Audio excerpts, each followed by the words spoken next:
బాధాకరం. కనీసం ఈ రోజైనా కూడా మీరు ఇచ్చిన హామీల సంగతి, రైతులకు ఇచ్చిన హామీలు కానీ, బీసీ డిక్లరేషన్ అంశంలో కానీ, ఎస్సీ ఎస్టీ డిక్లరేషన్ అంశంలో కానీ, మహిళలకు ఇస్తామని చెప్పినటువంటి మహాలక్ష్మి అంశం అయితే 2500 ప్రతి మహిళకి ఇస్తామన్నటువంటి అంశం అయితేనేమి, 2000 పెన్షన్ 4000 చేస్తామన్నటువంటి అంశం అయితేనేమి, వికలాంగులకు 6000 ఇస్తామన్న పెన్షన్ అయితేనేమి, అనేకమైనటువంటి అంశాల మీద మీరు ఎందుకోసమని చెప్పి దాని మీద క్యాబినెట్లో చర్చించి అమలు కోసం ఒక ప్రణాళిక ఏర్పాటు చేసుకోవడం లేదో అర్థం కావడం లేదు. మరి మొన్న తెలంగాణ రాష్ట్రంలో స్థానిక ఎన్నికల్లో విద్యా ఉద్యోగ రాజకీయ అవకాశాల కోసం 42% బీసీ రిజర్వేషన్ అమలు చేస్తామని అసెంబ్లీ సాక్షిగా మీరు చట్టాన్ని తీసుకొచ్చిన సంగతి నేను గుర్తు చేస్తా ఉన్నాను. ఈ ఏడాది మార్చి 17వ తారీఖు అసెంబ్లీలో ఆమోదం పొందిన తర్వాత ఇప్పటి వరకు మీరు గజెట్ నోటిఫికేషన్ ఇవ్వకుండా ఈరోజు మీరు క్యాబినెట్లో 42 ఈరోజు క్యాబినెట్లో లోకల్ బాడీ ఎన్నికల విషయంలో చర్చిస్తున్నట్టుగా మా నోటీస్కి వచ్చింది. ఎట్టి పరిస్థితుల్లో మీరు అసెంబ్లీలో ప్రవేశపెట్టిన ప్రకారం బీసీలకు 42% రిజర్వేషన్ ఖచ్చితంగా అమలు చేయాలని చెప్పి భారతీయ జనతా పార్టీ డిమాండ్ చేస్తూ ఉన్నది. మీరు కేవలం ఐవాష్ కోసం 42% రిజర్వేషన్ ఇచ్చి ప్రెసిడెంట్ ఆఫ్ ఇండియాకి పంపే ఈరోజు చేతులు దులుపుకునేటటువంటి కార్యక్రమం చేస్తూ ఉన్నారు. మీరు మేనిఫెస్టోలో పెట్టినప్పుడు కేంద్రాన్ని అడిగి పెట్టలేదు. దీన్ని ఏ రకంగా మీరు అమలు చేస్తామనే అంశాన్ని మీరు ఎక్కడ కూడా చర్చించకుండా 42% రిజర్వేషన్ అమలు చేస్తామని చెప్పి చాలా స్పష్టంగా చెప్పిన మీరు ఈరోజు దాటవేసే ధోరణి చేస్తే ఎట్టి పరిస్థితుల్లో మేము చూస్తూ ఊరుకోమని చెప్పి తెలియజేస్తా ఉన్నాను. మీరు ఇస్తామని చెప్పినటువంటి లోకల్ బాడీ ఎన్నికల్లో ఇస్తామని చెప్పినటువంటి 42% రిజర్వేషన్ ఖచ్చితంగా అమలు చేయడంతో పాటు అనేకమైనటువంటి గ్యారంటీలు, అనేకమైనటువంటి హామీలను కూడా ఖచ్చితంగా ఏ రకంగానైతే తులం బంగారం ఇస్తామని చెప్పేసి వివాహంలో కళ్యాణ లక్ష్మితో పాటు తులం బంగారం పెడతామని చెప్పేసి ఇప్పటి వరకు ఎక్కడ కూడా తులం బంగారం పెట్టిన అంశం లేదు. విద్యార్థులకు స్కూటీలు ఇస్తామని, అదే మాదిరిగా అనేకమైనటువంటి రైతు కూలీలకు ఆత్మ భరోసా కానీ, ప్రతి పంటకు 10 పంటలకు బోనస్ ఇస్తామని అనేకమైనటువంటి అంశాల మీద మీరు పూర్తిగా ప్రజల్ని మోసం చేసే సంగతి గుర్తు చేస్తూ ఉన్నాం. ఈరోజు రైతు భరోసా అంశంలో కూడా ఒక యాసంగిని ఒక సీజన్ని పూర్తిగా మీరు ఎగ్గొట్టడమే కాకుండా మొన్నటి సీజన్లో కూడా 4 ఎకరాల వరకే మీరు వేసి మళ్ళీ దాన్ని పక్కన పెట్టి ఈరోజు మళ్ళీ కొత్తగా మొదటి నుంచి వేస్తామని చెప్పి మరి చెప్పారంటే మరి 2 సీజన్లో మీరు రైతులకు చేసినటువంటి మోసం, 2 సీజన్లో రైతులకు ఇవ్వాల్సినటువంటి బకాయిలు కలిపి మీరు ఎప్పటి లోపల చెల్లిస్తారో చాలా స్పష్టత ఇవ్వాల్సిందిగా మేము కోరుతా ఉన్నాం.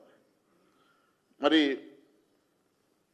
దాదాపుగా 23,973 మందికి మా పెంచిన రిజర్వేషన్ వల్ల బీసీ సోదర సోదరిమణులకు లబ్ధి చెందుతుందని చెప్పినటువంటి రేవంత్ రెడ్డి గారు ఆ ఊసే లేకుండా ఈరోజు దాటవేసే కార్యక్రమాన్ని చేస్తూ ఉన్నారు. ఎట్టి పరిస్థితుల్లో మరి భారతీయ జనతా పార్టీ అంశంలో ఖచ్చితంగా మీరు చెప్పినట్టుగా రిజర్వేషన్ ఇంప్లిమెంట్ చేయాలని చెప్పి డిమాండ్ చేస్తూ ఉన్నాం. అంతేకాకుండా 11 నెలల పాటు దాదాపుగా లోకల్ బాడీ ఎన్నికల్లో మున్సిపాలిటీలు కానివ్వండి, అంతకుముందు దాదాపు 15 నెలల నుంచి గ్రామ పంచాయతీ, ఎంపీటీసీ, జెడ్పీటీసీ ఎన్నికలు లేక ఈరోజు గ్రామీణ ప్రాంతంలో పూర్తిగా అభివృద్ధి కుండబడమే కాకుండా గ్రామీణ ప్రాంతంలో ప్రాతినిధ్యం లేక ఎక్కడి సమస్యలు అక్కడనే మరి ప్రజలంతా ఇబ్బంది పడుతూ ఉంటే దాదాపు సంవత్సరంన్నర మీరు అధికారంలోకి వచ్చిన తర్వాత లోకల్ బాడీ ఎన్నికల విషయంలో ఎందుకు ఈ రకంగా దాటవేసే ధోరణి చేస్తూ ఉన్నారు, లోకల్ బాడీ ఎన్నికలు ఎందుకు నిర్వహించలేకపోతా ఉన్నారో మరి తెలియజేయాల్సిందిగా మేము కోరుతా ఉన్నాం. మరి ఈ సీజనే చివరి రైతు భరోసా అని చెప్పి ప్రజల్లో చర్చ నడుస్తూ ఉన్నది. దీని తర్వాత రైతు భరోసాను పూర్తిగా ఎగ్గొడతారని చెప్పేసి ఒక చర్చ నడుస్తూ ఉన్నది. ఎట్టి పరిస్థితిలో రైతుల పక్షాన మేము నిలబడతాం. ఇలాంటి మీరు ఎగ్గొట్టే కార్యక్రమాలు చేసి రైతుల్ని మోసం చేసే ప్రయత్నం చేస్తే రైతుల పక్షాన మేము నిలబడతామని చెప్పేసి మేము తెలియజేస్తా ఉన్నాం. రైతు కూలీలకు ఆత్మ భరోసా అంశంలో కూడా మీరు ప్రతి సంవత్సరం 900 కోట్లు కేటాయిస్తామని చెప్పినటువంటి మీరు మరి పూర్తిగా ఇప్పటి వరకు కేవలం మరి 1.2 కేవలం కొంతమందికి మాత్రమే మీరు ఇచ్చేసి దాని మీద కూడా మరి పూర్తిగా ఎగ్గొట్టే కార్యక్రమం చేయడం ఇది చాలా బాధాకరమని చెప్పి తెలియజేస్తా ఉన్నాను.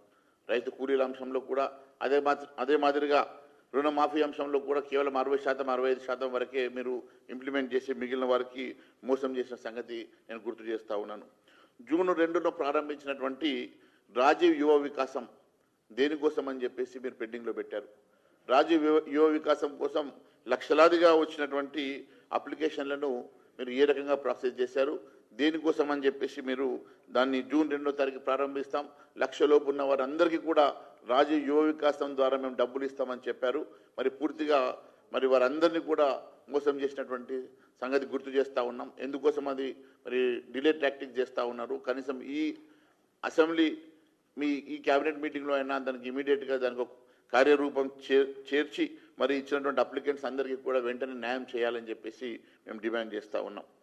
ఎందుకంటే రాజీవ్ వికాసం పథకానికి దాదాపు 16,23,000 అప్లికేషన్లు వచ్చినట్టుగా మరి డాటా చెప్తా ఉన్నది.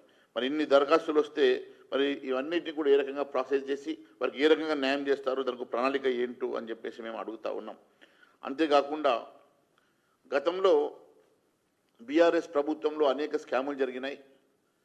ప్రతి స్కీమ్ వాళ్ళది ఒక స్కామే అని చెప్పేసి చెప్పినటువంటి రేవంత్ రెడ్డి గారు వారిని 1000 సంవత్సరాలు జైల్లో పెట్టినా శిక్ష తక్కువైతుందని చెప్పినటువంటి రేవంత్ రెడ్డి గారు మరి ఎందుకోసం అని చెప్పి వారి మీద ఇప్పటివరకు విచారణ జరిపించడం లేదు, మరి ప్రజానీకం తెలియజేయాల్సిన అవసరం ఉన్నది.